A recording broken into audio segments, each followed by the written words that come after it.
Good evening, everybody. It's 6:30 and I'd like to call the city council meeting of June 11th, 2024 to order.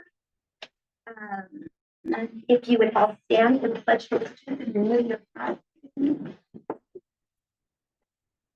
I pledge allegiance to the flag of the United States of America and to the republic for which it stands, one nation under God, indivisible, with liberty and justice.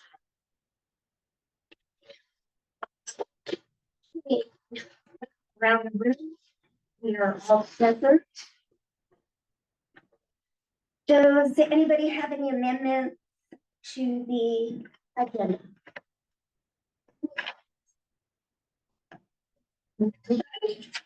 I'll make a motion, we adopt the agenda as presented. Okay. Second. All those in favor? Aye. Unanimous. Public comments. Public comments are an opportunity to present information or speak on an issue that is not on the agenda. Comments are limited to 3 minutes for each person. Visitors may state their comments and should not expect the council to engage in back and forth dialogue regarding the comment. Council may either choose to add it to a follow-up meeting or direct the city manager to follow up with the speaker.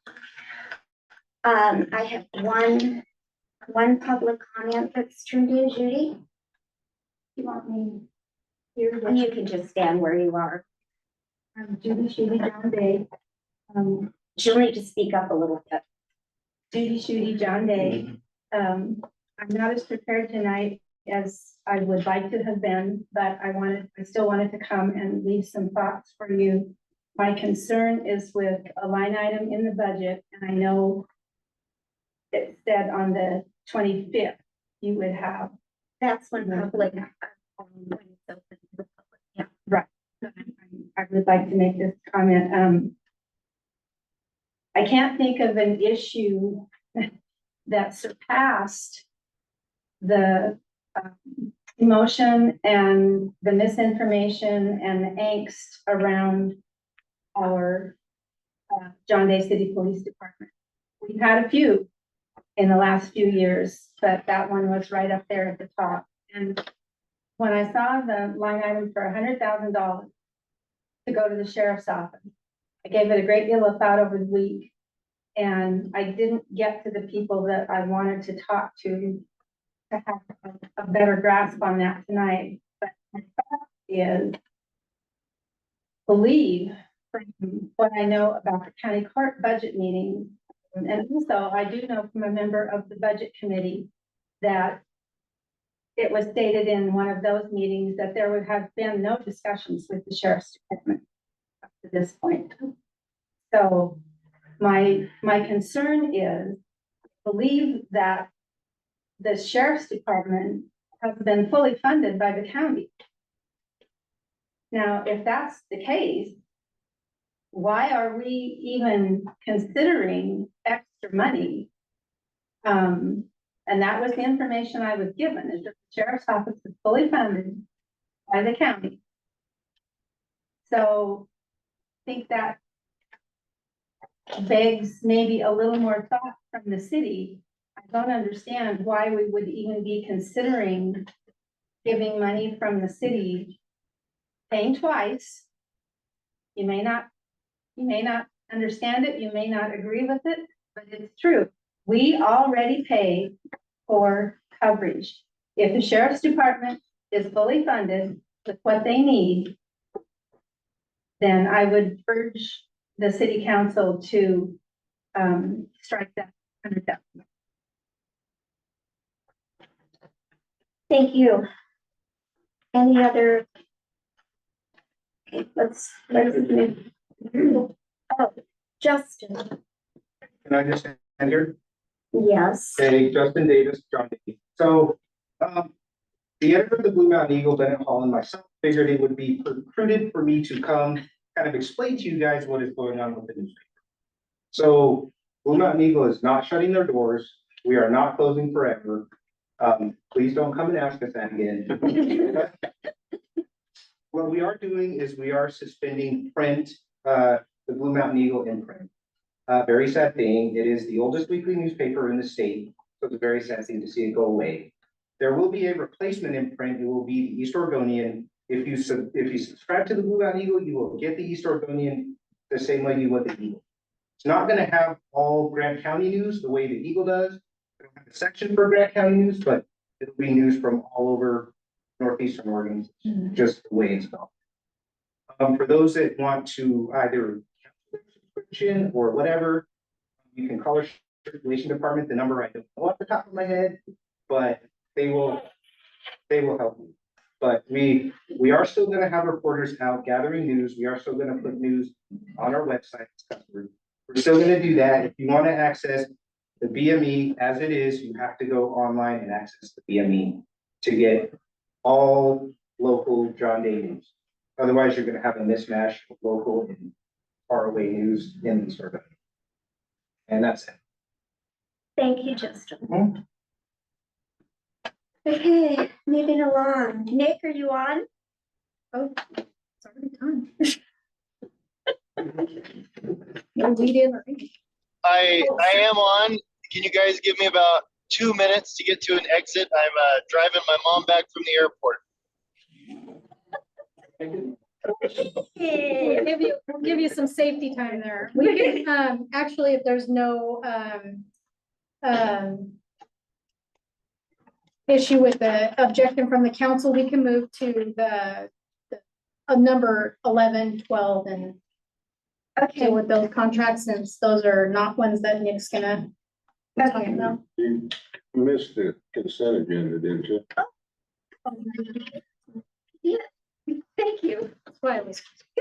Agenda.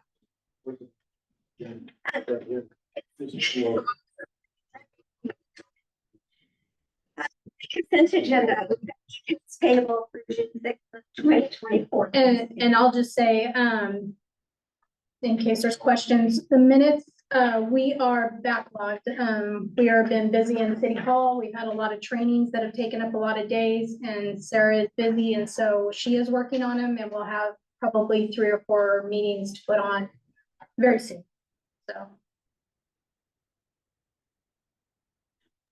Okay. All right, I'm safe and parked whenever you guys are ready.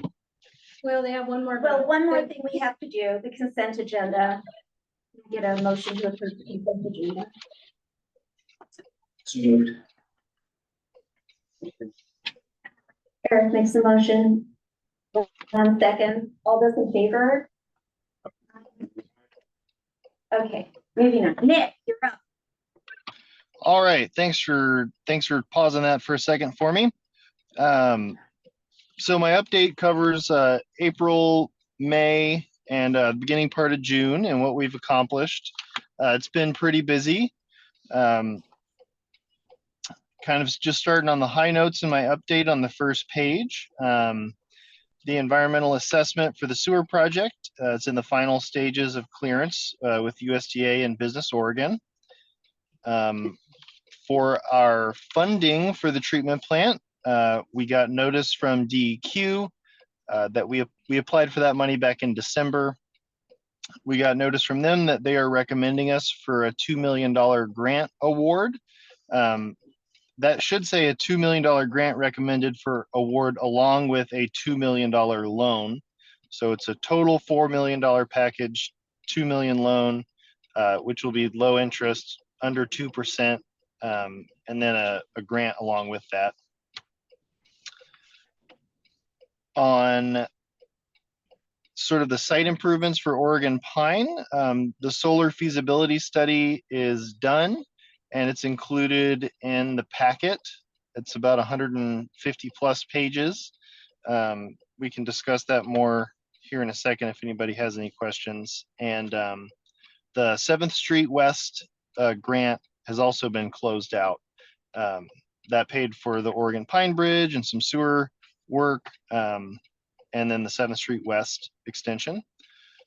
On the Purple Pipe, we got good news. WRD has accepted our project termination, and they actually asked us to send them any last bills we had, and that they would reimburse us. So much better news than the worst case scenario of the city owing $270,000 back. For task 5, which was our services procurement, our scoring committee met and we have a final design engineer selected or recommended for award by council, along with a rate study consultant. And the well driller final contract, I think Melissa was able to get to that, but it might still be hanging out there with the lawyer. Oh, it's on. And on tag, it's on there. Okay, great. And then on the community engagement, you know, kind of the last task 6, that rate study is going to be a big part of, you know, all the discussions with Canyon City about rates and what is the fair amount to pay. So the consultant will be figuring that out. Any questions on the high notes? Good work, everybody on that purple part. We can go with our minds. Thanks. So kind of the 2 things we need council to weigh in on, and I'm not sure, Melissa, if you want to handle this as a part of my update or if you just want me to flag them, because I think they're separate agenda items, right? They are, but you can go ahead and tackle them. Okay, so there's pretty decent justification and explanation in the staff memos as to why the scoring committee recommended the consultants that we did. So the winning rate study consultant was Donovan Enterprises. Just felt like they were going to give us the most value and the most expertise kind of for that value. And that proposal is included in the packet. And for final design engineering, the scoring committee recommended Flagline Engineering and Kennedy Jenks team, which was the team that's been working on the treatment plant project for the last 4+ years now. So those are the 3 things I attached for the 2 winning proposals: for Donovan for the rate study, Flagline Kennedy Jenks for the engineering, and then the solar feasibility study is also included in there.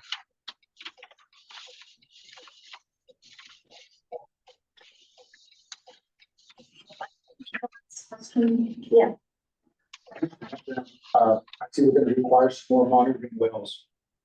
How many did we drill before? Why are we drilling more? Did you hear that, Nick? Yeah, why are we drilling more monitoring wells? So a big part of the why are we drilling more monitoring wells has to do with the fish agencies and what they determined related to the groundwater movement toward the river and where it interacts and you know, intersects the river. We're having to drill all these wells in large part because DEQ and the fish agencies wanted us to go on private land to monitor and take data. They wanted us to go to some of the industrial properties to the west of Oregon Pine, and we simply explained that we could not get access to those, and they weren't going to let us, you know, have access to their land sort of year round indefinitely to take water quality samples. So for that reason, the city is drilling some groundwater wells on property the city owns so that you can maintain control of those sites indefinitely. Why would we want to be drilling on the private wells or private properties? Is that different areas or what? So the reason they wanted us to use the private land was because it was more in the direct path that the groundwater will take from the discharge point to the river. You know, they wanted us to be able to sort of test in that direct path, but it goes under, you know, a mile of ground or more before it hits the river. And all of that land, once you leave Oregon Pine, for the most part, is private land. So the state come back to us, you're not giving enough direct water use or water No, testing? so DEQ and the fish agencies have bought off on the locations of these wells. So that was a big part of the negotiation is they have said, we agree this will be sufficient. Thank you. Yep.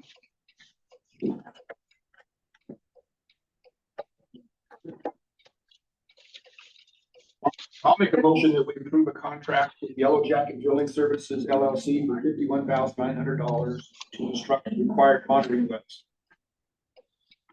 Second. Any discussion?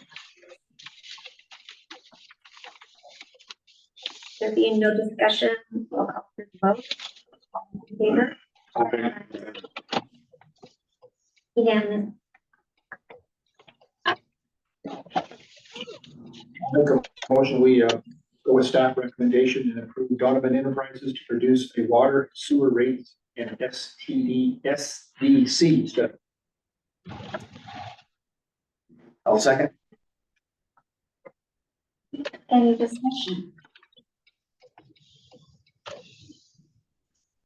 Hearing none, I'll call for the vote. All those in favor? Unanimous. Moving right along. Yeah. Okay. One more, please. There's other people. Go ahead. Yeah. You're- Do you have anything else? Step we're flying. Is that at all? Yeah. Do you have anything else on flag flying, Nick? Is the question, do I have anything else from Flagline? Is that what you said? Yeah, on the flag line staff report, do you have anything else to add or did you cover? No, that was it. It's all in the staff report. And then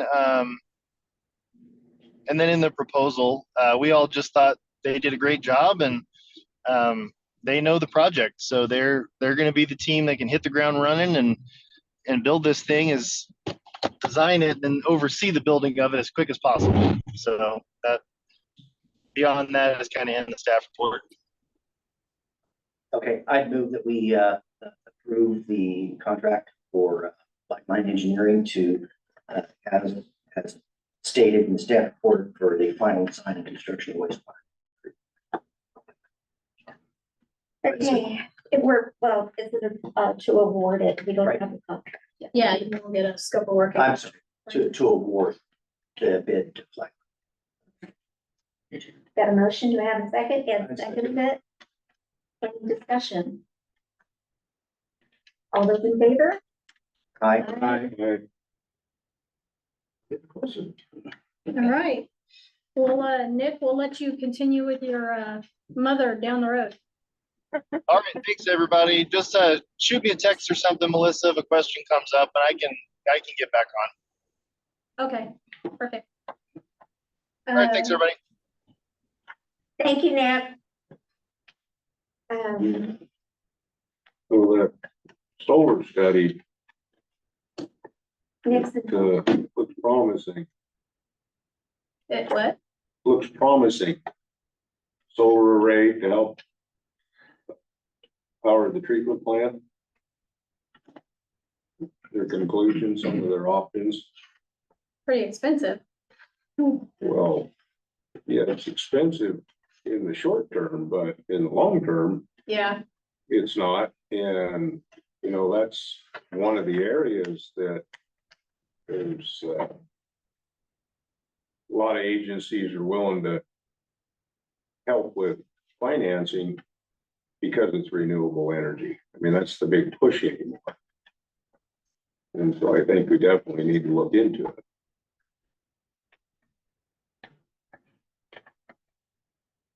What option did you like best? I like 1 and 4, either one. I'm not a fan of going the battery banks. You're looking at replacement every few years. They're expensive, maintenance. And then you've got hazardous waste you gotta figure out how you're gonna dispose of in those batteries. And I just don't think battery bank is feasible. And when it was originally talked with OTEC, of course, no agreement's ever been made. And they do have an agreement with their power provider that they have to by so much power, something along those lines. But I think if we worked with OTEC on which option would be feasible, option one, of course, is produce enough to run the yearly costs of the treatment plant. OTEC takes it when we produce too much. We take it back or buy it back, whatever. When they're not producing enough to run it. Option four is more expensive, but it could potentially be used to credit for all the city sites. You know, we have a huge OTEC bill. You know, our wells, our booster stations, our lift stations, our treatment plant. Treatment plant's just one of the costs. Everything we do, you know, creates a pretty huge electric bill. And if you could get the funding to put in a bigger array to help offset, you know, city costs on electricity in other areas too. I think that would be beneficial if OTEC was, you know, able to do so. But I just think it's something that definitely needs to be looked into further. Yeah, I think it would have to be looked into. First of all, I agree with everything. I mean, there's emerging technologies that, you know, you run out today and buy something. In a couple of years, you're gonna regret it because the technology is changing so quickly. So I think there really needs to be, before we move forward with something like that, there needs to be some real deliberate study on what's coming down. What, you know, is there some disruptive technology that might even be better than, you know, some of those things, to see if that's a cheaper option down the road, feasible. The other piece is, I think we need to revisit the assumptions with OTEC. I've been communicating with the operations director of OTEC today, somebody I work with, and he indicated that he didn't think that they would be able to buy back the electricity as stated in the original plan from a couple of years ago. That's how he stated it to me. It was a really short fuse this morning. We just got that. So, not saying, I mean, I'm just telling you what he said. So I think you would have to, certainly that assumption that OTEC would buy the power back and then give us the power in winter months, buy the power back in the summer and then give us power in the winter when we didn't have as much sun. That may not be. Is this the guy that makes those decisions that you talked to? He's in management, yes. Yeah, he sent me a text message. He's the operations director for OTEC. We haven't received any information negotiated with them at all since last. I think we just. Well, what I'm saying is the most recent information is, he says it wasn't feasible, but he didn't absolutely rule it out. So I think it would just need to be looked into a little more detail, just to make sure that we didn't, you know, maybe there are several assumptions in the different options, and the assumptions are that OTEC. I talked to the operations director today, he says that's not the case. So it needs to be looked into a little further before we move forward, I think. Well, that's why I said we need to work with OTEC. Yeah, no, I'm not disagreeing with you. I'm just pointing that out, because I just learned that today. Sure. Yes, I think probably the one we really need to check with first is the FAA. Because you're gonna be taking off north, the glare from those solar panels. You know, I'm sure everybody's probably run into that glare on the freeway. But that can be terrific. That's for another meeting. We got some sausage. Yep. It was on the agenda. It was one of our packet pieces. Yeah, yeah, Yep. and we wanted you to see it, it's completed, and so we wanted to stick it in there so you could see what the outcome was. okay, so we'll revisit this at a later. Yeah, council wants me to stick it on the agenda and I can. Right, wait, we're all the way down to number 11. Approve of a 3-year contract for audit services with Weigart, John and Associates PLLC. Yeah, so council, if you recall, you already approved this person with the proposal. Now we're just bringing the contract back for your approval. pending any legal. I got a question. Are we going to have a federal contract for $750,000? There might be one from last year. Okay, then they're gonna add $6,000 more. Yep, and you'll see that come back to you if it is. I mean, Okay, just so you're the aware. contract has It's a gonna be more. specific time, yeah.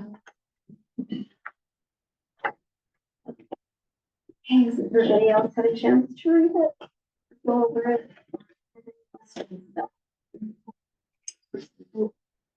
Okay, entertain a motion.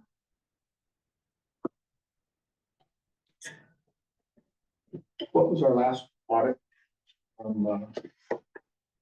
believe it was like 22, 23. Yeah, Most of that was, I don't know. I didn't. it seems pretty high.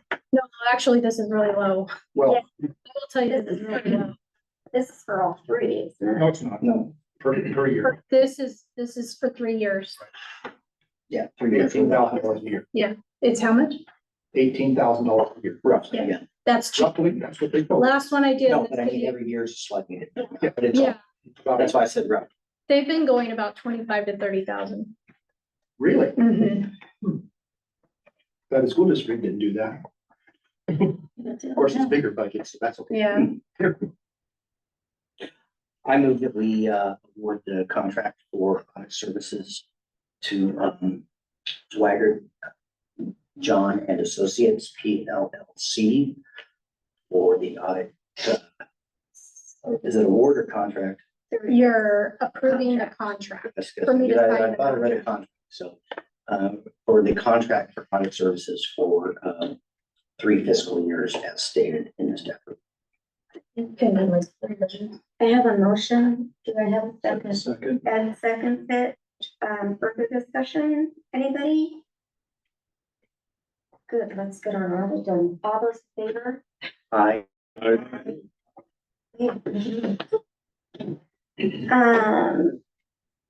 Approval of amendment 1 to the professional services agreement for Jasper County CPA, CC. So this is, just putting it on the record, that Rob, when he took over doing the accounting, his contract stated very specific things he would do. He actually is doing a lot more than that. And so he wanted to make sure the contract stated what he was doing. It's not an increase in money. It's the same billing amount. So he just wanted everyone to be aware and put it on the record in the contract amendment. So that is what this is.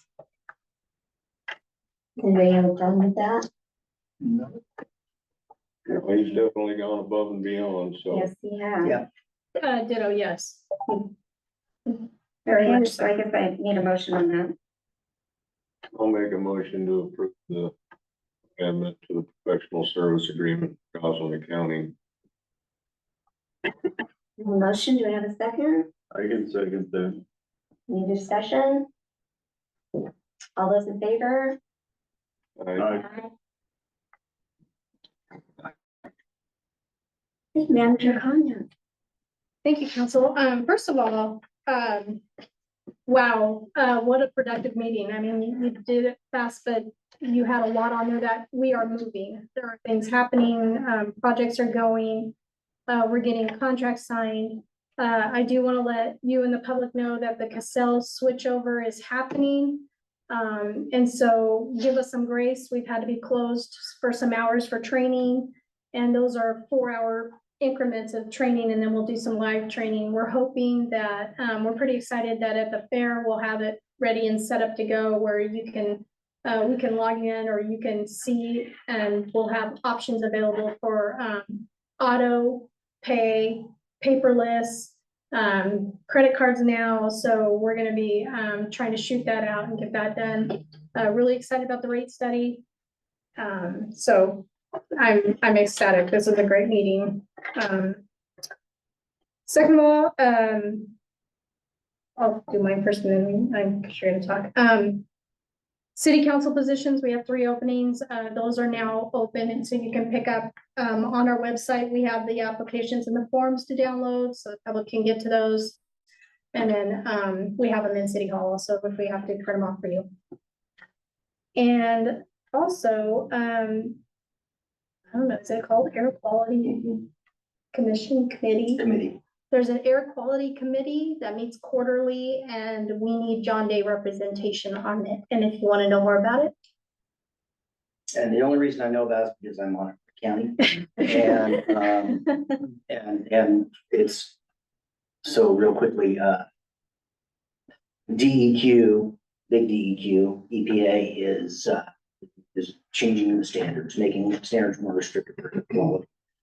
State DEQ is trying to help us stay ahead of the game to some degree. So as we enter into a phase where we're going to be dealing with more and more restrictive requirements, we want to be positioned so we can demonstrate to EPA that if we reach a particulate level in our air, that approaches what they call non-attainment. That's the word.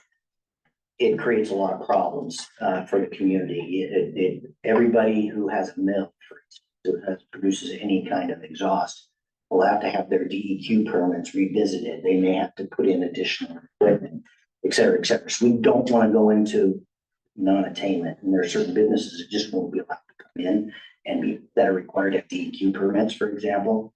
And they wouldn't be allowed to come in, or the requirements for them will become much more costly in general terms. So the idea is we stay out of that non-attainment. One of the ways we stay out of it is we form a committee, an advisory committee for the county level. We invite all the committee has invited all the cities to participate if they so choose. They don't have to. And what we do is there's grants through the state where we can set up our own air monitors and collect our own data.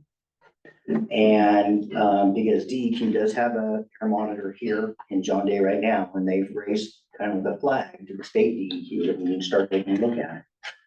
We can make recommendations about where those air quality monitors sit. You know, we can get real-time evaluation of the data. We can ensure that the data doesn't include, when it does include things like wildfire smoke, we can document that so it can be then taken out of the formula. Will ultimately help us. And just the mere fact that we have an advisory committee advising the county and the local entities gives us, for lack of a better term, kind of street credit for EPA that we're doing something affirmatively at the local level to address air quality. So that's why the committee's been formed. It's been formed. It's going to meet quarterly.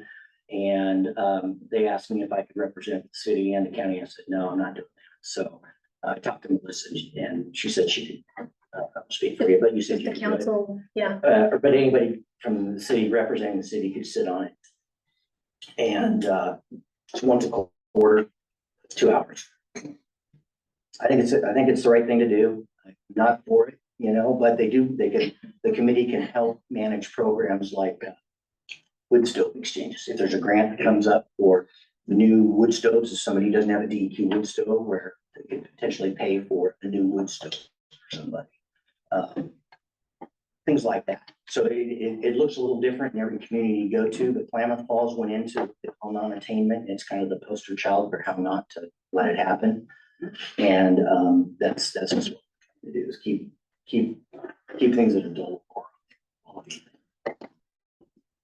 So Okay, yeah, yes. How many businesses or between well, countywide, I mean, anybody who puts out any kind of emissions or is required a DEQ permit for emissions, it could be impacted. Anybody wanting to come in, if we reach non-attainment, would have additional restrictions put on them to relocate here in John Day, which would be effectively a deterrent for businesses and industry to come into this area if somebody wanted to relocate here. But I can't, I don't know. Chamber of Commerce probably has a better feel for it in their own committee. We are.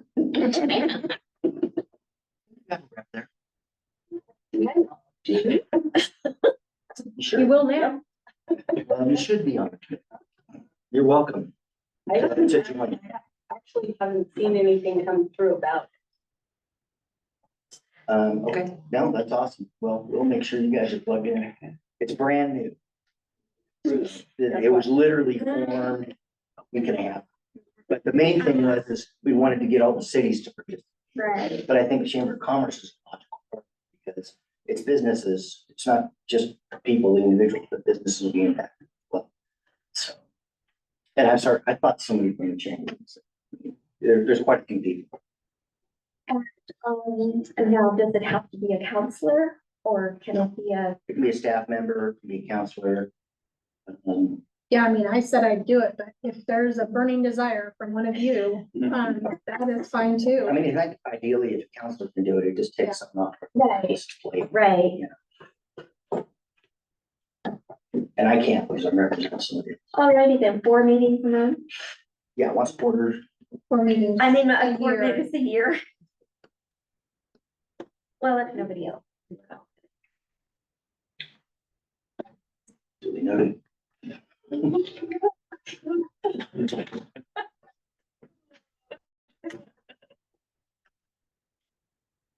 Okay, do you have anything else, Melissa? No, Okay, do the counselors have anything they'd like to discuss? Just encourage attendance at our sister city, Canyon City, 62 days this weekend.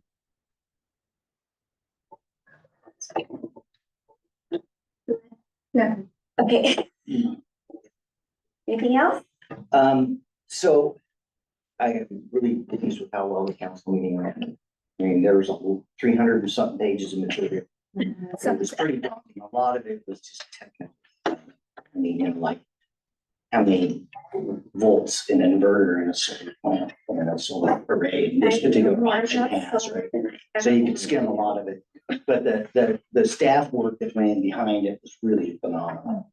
And for us as counselors, just trying to remember, I mean, our role as counselors is to understand the so what behind those staff reports. You know, it's not this, we don't have the technical expertise to know every digit and every detail. The more we know, but the key to success for a staff person is being able to tell the counselors, the council, so what behind the staff, not just to produce a bunch of information, but say, why is this important and what are the risks, what are the benefits? And as counselors, we got to remember what our role is as well. And, you know, one of the things that I think it happens everywhere, but sometimes members of the council can get into this habit of doing what they used to do or doing what they're used to doing on their own job and playing department head or supervisor. And just a good reminder, we need to let these staff members do their work, give the appropriate level of oversight, and make sure that they can make good decisions and ask them to explain why this is important to me.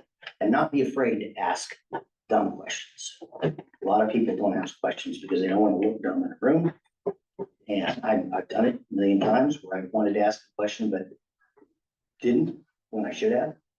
So I try to remember that, you know, you kind of put the ego aside and not ask dumb questions. And the last thing I say is counselors, we wield a lot of, we don't have any formal authority or none, zero, but we do wield a lot of informal authority.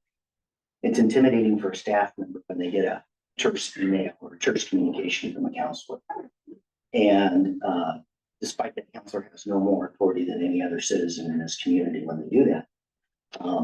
It's intimidating. And so we need to treat staff members, to include our city manager, with respect and be professional in our communications. And I'm saying that because I'll be honest with you folks, I've read some of the communications and they're not. And I'm not going to dime anybody out tonight. I just want there to be a good collegial working relationship, even if we don't agree. So I felt like I needed to say that tonight. And so we got the business of the city done in record time. Well, and I didn't want to put anything on the agenda. We have a lot of great stuff on it. So, the pontificating. Cheers. Yeah, anybody else have any comments? Okay, all right, our next meeting is June 25th, 2024. We will be adopting the city and the URA budget. It will be a public hearing, so bring your questions, and voice your opinions. And, we will see you then, and if there is nothing else, we'll adjourn the meeting. Thank you, everybody.